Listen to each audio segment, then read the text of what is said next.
내 이름은 나티아 푸시노아. 이 캄캄한 방 안에 남겨진 산송장이다. 나는 16살부터 26년 동안 집 밖으로 나간 적이 없다. 상식적으로 그런 일이 가능할 리가 없다고 생각하겠지만 이건 틀림없는 사실이다. 시작은 16살 때 친구와 놀다가 집으로 돌아간 나에게 엄마가 나티아, 이제 친구들이랑 놀러 나가지 마. 이런 말을 했다. 어? 알았지? 응. 어릴 적에 아버지를 여의고 난 뒤로는 나는 엄마가 하는 말은 절대 거역하지 않았다. 엄마가 내 유일한 피부치니까. 하지만 그때만큼은 납득할 수 없었다. 엄마, 왜 친구들이랑 놀면 안 돼? 이 험한 세상에서 널 보호하려는 거야. 엄마 말 들어? 이렇게 나를 타이르는 엄마의 눈에 거짓은 없었다. 나를 생각해서 저러는데 어떻게 반발할 수 있겠어. 알았어. 앞으로는 친구랑 놀러 나가지 않을게. 잘 생각했어. 얼른 밥 먹자. 다음날 나는 친구와 인연을 끊었다. 그 후 엄마는 점점 더 무리한 요구를 하기 시작했다. 나티아, 내일부턴 학교 가지 마. 뭐야? 왜 그래야 해? 얼마 전에 다른 동네에 사는 아이가 괴한에게 습격당했잖아. 너한테도 무슨 일이 생기면 어떡하니? 이런 식으로 금지 항목이 점점 더 늘어갔고. 나티아, 앞으론 밖에 나가지 마. 너무 위험해. 넌 쭉 집에만 있어. 알겠지? 언제부턴가 나는 집안에서만 생활하게 되었다. 내가 밖에 나가지 않자 나를 걱정한 담임 선생님과 이웃 사람들이 집으로 찾아왔지만 어머니, 나티아한텐 공부할 권리가 있습니다. 학교에 보내줘. 시끄러워요. 당장 돌아가세요. 엄마가 불같이 화를 내면서 쫓아낸 후로는 아무도 날 찾아오지 않았다. 사실 처음엔 집에 틀어박혀 사는 것도 딱히 나쁘진 않았다. 오늘은 뭐 먹을래? 추우니까 따뜻한 스티가 좋겠어. 결코 넉넉하진 않았지만 그런대로 먹고 살만 했기 때문이다. 하지만 엄마가 회사를 그만두고 수입이 끊어지자 상황은 급변했다.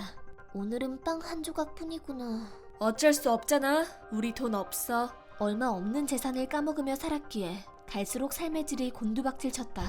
이대로는 정말 안 되겠다 싶어서 내가 나가서 돈을 벌어오겠다고 했더니 말도 안 되는 소리. 집 밖이 얼마나 위험한지 모르니? 널 위험에 빠뜨릴 바엔 그냥 굶어주는 게 나아. 이렇게 펄쩍 뛰셔서 어떻게 해볼 도리도 없었다. 그냥 차라리 집을 나가버릴까 그런 생각도 많이 해봤다. 하지만 엄마를 혼자 두는 짓은 못한다.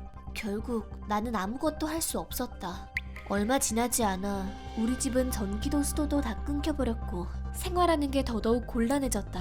샤워를 못한 지 벌써 10년째인가? 엄마가 어딘가에서 물을 조금 떠오시는 것 같지만 그걸로 씻기엔 역부족이었다. 나 때문에 이웃들이 우리 엄마를 덕거리는 거겠지. 우린 점점 더 고립되었다. 곰팡이가 많이 핀 건 아니니 먹을 수 있을 거야. 주변 사람들의 도움을 전혀 받을 수 없는 우리의 생활은 점점 더 나빠지기만 했다. 어느샌가 우리 집에서 살기 시작한 고양이와 함께 오래된 고양이용 캔을 먹기도 했다. 곰팡이 냄새. 그래서 네가 안 먹는 거구나. 쉰내가 나는 어두컴컴한 방 안에서 샤워는커녕 햇볕도 쐬지 못하는 나날들. 인간이란 동물은 참 대단하다. 이렇게 참담한 상황에서도 10년이고 20년이고 살아갈 수 있고 나름대로 익숙해지기도 하니까. 고양이가 죽었어. 아무데나 그냥 둬. 집안에 동물의 유해가 있어도 전혀 신경 쓰지 않는다. 그게 우리 집이다. 움직이지 않는 고양이를 지켜보고 있자니 이미 다 메말라버린 내 마음속에 체념 같은 감정이 복받쳐 올랐다. 나도 이 고양이처럼 죽어가는 걸까? 발견해주는 사람도 없이, 무덤 하나 없이. 분명 그렇게 될 거라고 생각했다. 그런데 이렇게 꽉 막혔던 나의 일상은 갑작스럽게 끝을 맞이했다. 엄마? 고양이가 죽은 지 얼마 지나지 않아 엄마가 입에 거품을 물고 쓰러져 있는 걸 발견했다. 나 혼자선 아무것도 할 수 없다. 전화도 끊긴 지 오래다. 나는 20년 만에 밖으로 나와 옆집 문을 두드렸다. 도와주세요. 엄마가 쓰러졌어요. 뭐라고? 그 순간엔 밖에 나가면 안 된다는 사실을 까맣게 잊고 있었다. 엄마는 구급차에 실려 병원으로 이송되었고 뇌졸중 진단을 받으셨다. 얼른 옮겨! 와, 이런 집이 다 있네. 아, 냄새가 지독해. 우리 집의 비정상적인 모습이 온 천하에 드러나게 된 것이다. 26년간 집에 갇혀 산 사연을 매스컴에서 연일 보도해댔고 나는 화제의 인물이 되었다. 안녕하세요. 전 정부 소속으로 일하는 사회복지사예요. 안녕하세요. 덕분에 엄마가 그렇게나 완강하게 거부했던 기초생활수급을 나는 받을 수 있게 된 것이다.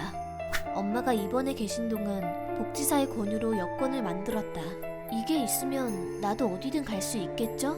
당연하죠. 이제 집에만 있지 않아도 된다. 나는 인간다운 삶을 살 수 있게 되었다고 생각했다. 하지만 26년 동안이나 몸에 밴 생활을 바꾼다는 건 엄청난 용기가 필요한 일이었다. 나티아 씨, 집안 청소라도 해보는 게... 싫어요!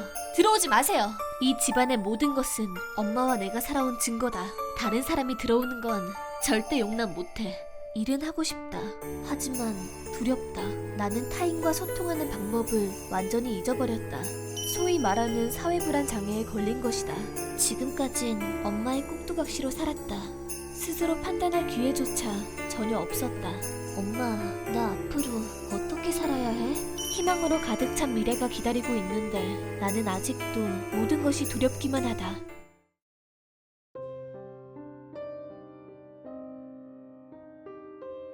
휴먼버그 대학교에서는 인간이 버그를 일으켜버린 순간의 사건들을 여러분들에게 소개하고 있습니다.